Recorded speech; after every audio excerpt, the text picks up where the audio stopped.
Hey, what's up? Hello. So for today's video, I'm going to be giving you guys what you asked for. You wanted 5 efficient thrifting tips for 2020 and I am here to give them to you. So without further ado, I think we should just get right into it. So the number 1 tip that I have is to bring a bag, and in that bag I have it all listed right here on my iPad, so if I keep looking down, that's why. But in the bag I would recommend that you have headphones, because I've recently started wearing headphones and it just makes the time more enjoyable, either like listening to a podcast or just listening to your music. It kind of just makes the time go by faster. So I would recommend to bring headphones. I would also recommend to bring a tape measure just to make sure that all of your sizes are correct. Whether you are buying to resell or you're just buying for yourself, I think no matter what, you should just bring a measuring tape. I would obviously recommend to bring money in your phone. You want to make sure that you can pay for your items, and obviously your phone to be safe, your phone to keep track of what you're doing and what time it is and all that kind of stuff, so you know what a phone is for. Obviously, I would say to bring a mask. That's obvious. And lastly, I haven't really done this because I haven't been to like Goodwill bins or anything, but I have also seen people bringing gloves. So if you would like to bring gloves and you're gonna be like digging through bins and stuff, I would recommend to bring those. And for your purse, I usually bring like a shoulder purse or a crossbody, because I wouldn't want to bring like a big clunky purse or anything like too small that I'll lose or that I leave in the cart, because I don't know, it can always just get stolen. You're just looking through clothes and you don't really pay attention to what's in your cart. And if you have something like a crossbody or a shoulder purse, it's always underneath you and it's always on you. So yeah, those are the 2 types of purses I would recommend. And yeah, so that's it for tip number 1. Okay, tip number 2 is kind of about your appearance in a way and just making sure that you're comfortable. So I would recommend that you put your hair up, and I know in some of my videos, like while I'm thrifting, I have my hair down, but that's just like to look cute for a video. But usually whenever I'm thrifting, I always have my hair up, whether it's in like a ponytail or just getting it out of my face. I feel like it's just much easier to thrift because you don't have to like worry about fixing your hair or moving your hair out of the way. And along with like not fixing anything, I think that you should wear a comfortable outfit, because if you're like in constricting jeans or you're just in something that's not making you feel comfortable and you can't like stand for a long time, then you're not going to, most of all, enjoy the time there, and you're probably not going to be thinking about what the clothes you're wanting. You're going to be thinking about how you are, what you're wearing, how you just don't feel good. So those are 2 things I would recommend. Okay, number 3 is another thing to do before you even go to the thrift store, and that is make a list, which is very crucial. For me, I have my list of bundles that I need to do. I also make a list of the things that you guys ask for in my comments or on my Instagram polls. So I already have a list of what you guys are looking for, but if you're just thrifting just to thrift, I would recommend to make a list. So either like go on Pinterest or go on TikTok, and if it's like sweater vests that you're looking for, then write down sweater vest so that you know as soon as you get there to go straight to the sweater vest. When you walk in, it's kind of intimidating and overwhelming in a way because there's just so much stuff in a thrift store. You just don't even know where to start, but that's why I'm here to help. So yes, making a list I feel like would be really helpful,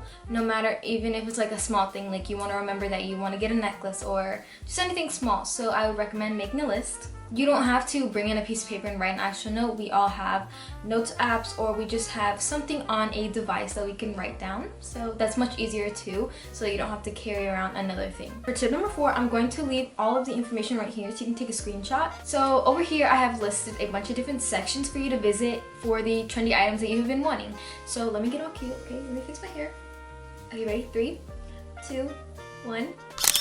Okay, so now that you have that, I'll go more into depth. So first, for sweater vests, if you're looking for a more tight and fitted, more cropped sweater vest, I would recommend going to the little boys section. I have found a few there in the past and they're amazing, and they don't always have to be Argyle, just keep that in mind, but I would definitely recommend to go to the little boys section for fitted ones. And if you're just looking for a regular sweater vest, I would just recommend going to the women's section, more in like the tank tops.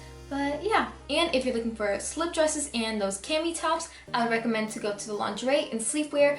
Oh, corsets as well will be in the night section.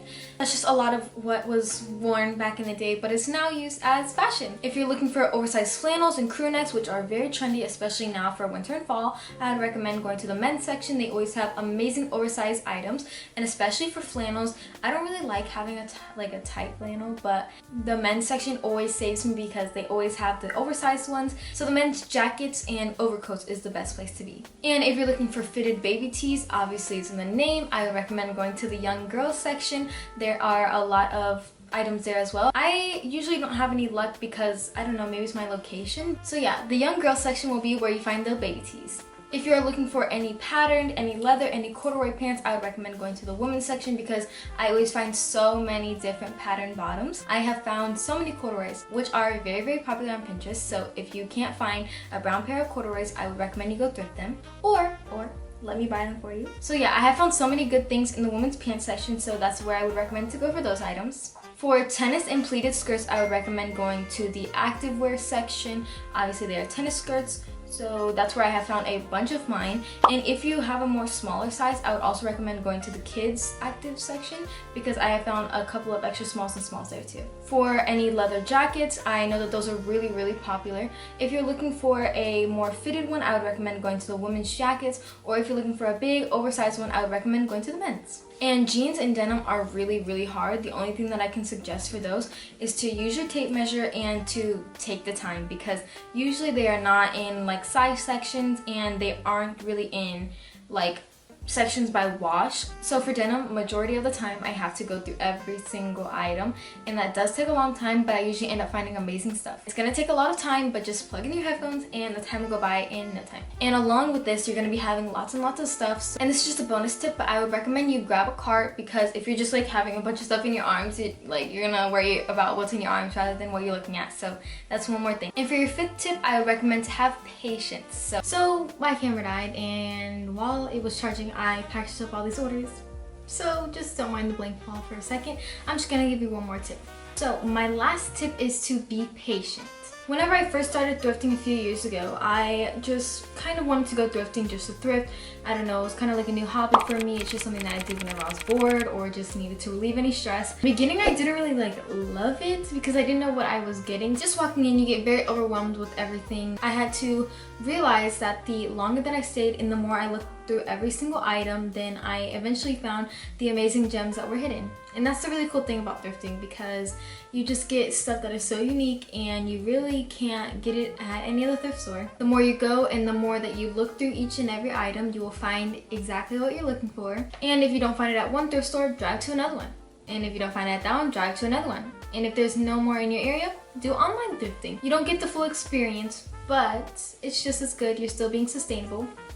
And furthermore, just to say, be patient, because thrifting is something that's really amazing. Just all around a good time. So yeah, those are all my tips for thrifting. I really hope that you guys enjoy them, and I really hope that they help you. So please like and comment and check out the rest of my videos, because I think that they're pretty cool, and you might as well subscribe because it's a fun time here. Stay tuned for a future video about my 1K giveaway. Follow me on all of my social medias down below. And yeah, okay,